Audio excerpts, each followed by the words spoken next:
xeerarka kale ee dalka u dejisan inaan u fuliyo amarada madaxda kashala'aan inaan heegan iyo gaashaan ku noqdo difaaca iyo horumarinta qaranka Soomaaliyeed inaan ku dhaqmo sharaf dhiiranaan iyo edeb waqti nabadeed iyo waqti colaadeed inaan xafido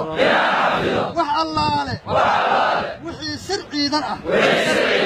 inaan waxba ula harin ula kala harin dadaal iyo karti sidaan u dhowri lahaa baylahada sidaan uga dhowri lahaa baylahada iyo dayaca hubka qalabka iyo alaabooyinka ee la igu aaminay wabillahi tawfiiq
ilaalinta qarannimada ummadda Soomaaliyeed waxaad ka mid noqonaysaa ilaaliyaasha qaranka Soomaaliyeed ee ilaaliya sharafta ummadda Soomaaliyeed dhowra mataqaana gobonimada ee dalka maxaa yeelay nin hadduusan dawladda haddaysan ciidan lahayn ma jiri karto wax dawladda ilaa ma jirto haddaa ciidan jirin ilaaliya ka difaaca wax alla wixii dhibaato ku haysa gudaha iyo dibaddaba maanta dhibta waxaa nagu haya gudaha niman jooga oo maxaa ku dhadaa nala mid ah oo nala afa oo nala Soomaali ah ayagaa diidan nabad iyo nololba loo diidan runtii inaan iska dhicino waajib bay nagu tahay inaan iska dhicino waajib bay nagu tahay diini ah iyo mid muwaadin nabada labadaba maxaa yeelay munaafiqiin aan nin u naxayaan jirin oo marnaba kala socoyn wiil iyo carruur iyo habar iyo oday qofna u naxariisanay marka inaan iska dhicino waajib bay nagu tahay xoogga dalka Soomaaliyeed wuxuu u taagan yahay inuu nimankaas ka dhiciyo ummadda Soomaaliyeed waxaad u tagaysaan maanta haddii alla idmo niman idinka soo horreeyey ee muddo ku jiray dagaal ee muddo soo dagaalamayay oo qaarkood arkayso dhowr xabadood ku taalla xataa oo istiil dagaalamahay diyaar weli ah 10 jeer dhaawacmay marka oo weli diyaar u ah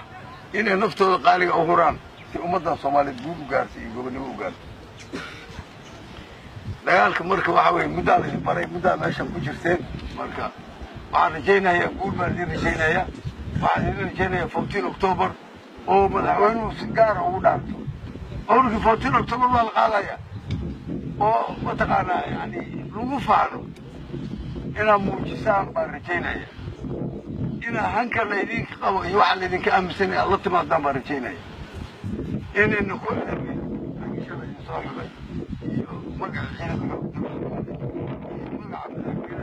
وهذه أدو أمسن 14 أكتوبر يقول كيني صوماليا وقدرك 14 أكتوبر أقول استاذ لابا سنة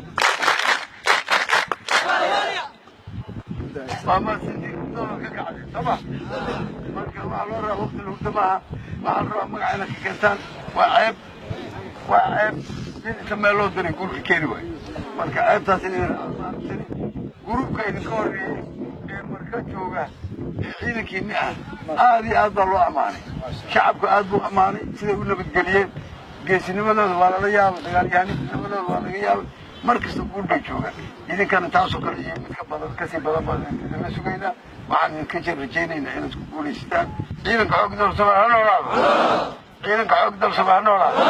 14 October ha noolaado Soomaaliya ha noolaado ama sintii